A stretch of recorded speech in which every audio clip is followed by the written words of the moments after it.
था, ऐसा इन्फॉर्मेशन हमको मिली थी। तो माननीय सीपी साहब श्री प्रवीण पवार साहब के आदेश पे और हमारे डीसीपी साहब श्री नवले साहब इनके आदेश पे यहाँ पे रेड हुई है।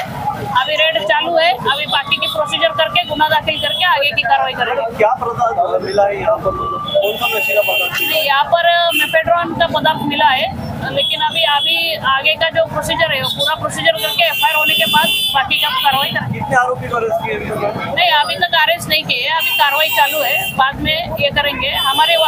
हम बार बार अपील कर रहे हैं पब्लिक से कि हमारे सीपी साहब ने बिल्कुल स्ट्रिक्ट आदेश दिए हैं। अमली पदार्थ कोई भी बेचेगा या उसको बढ़ावा देगा या उसे कोई मदद कर रहा है अगर अमली नशे के कारोबार में, और पूरा ये हमारी नस्ल को बिगाड़ने का कारोबार जो कर रहा है, उनके ऊपर स्ट्रिक्ट एक्शन लेने के हमें आदेश है। इसलिए हम पूरा स्ट्रिक्ट एक्शन यहाँ पर चालू है। आगे भी आपकी कार्रवाई और है? आगे भी बिल्कुल कार्रवाई चालू है।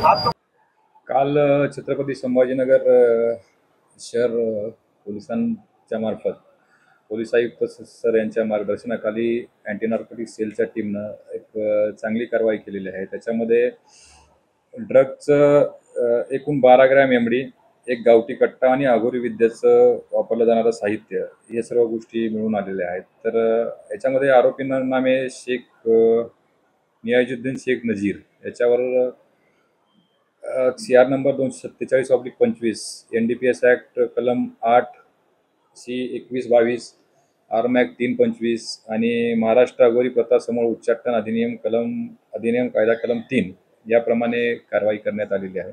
सध्या हा आरोपी अटकेत आहे आणि याला आज मान्य न्यायालयासमोर हजर करण्यात येईल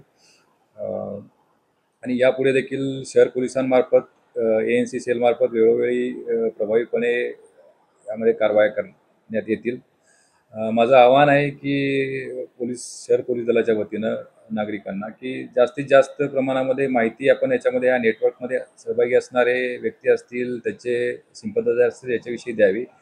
माननीय पोलीस आयुक्त सरांचा जो मोबाईल नंबर आहे 922-651-4001, त्याचबरोबर अँटी नार्कोटिक सेलचा आमचा नंबर आहे 968470-2002, त्याचबरोबर माझ्याकडचा नंबर आहे व्यक्तिगत 9822-291-295। या कुठल्याही नंबरला आपण स्वतः फोन करून बिनदिक्कतपणे माहिती द्या, जेणेकरून हे जे सामाजिकदृष्ट्या भयानक प्रकारचं जो NDPSचं जे गुन्हा आहे त्याला आपण हे नेटवर्क उद्ध्वस्त करू शकतो।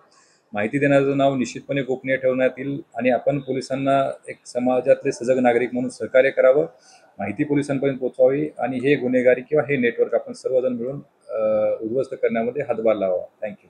सध्या जादूटोण्याचा देखील प्रकार समोर आलाय। ड्रग्स आणि जादूटोणा याचं म्हणजे कुठं सांगड आजपर्यंत पाहायला मिळाली नव्हती, काय वेगळं त्यामध्ये पाहायला मिळतं?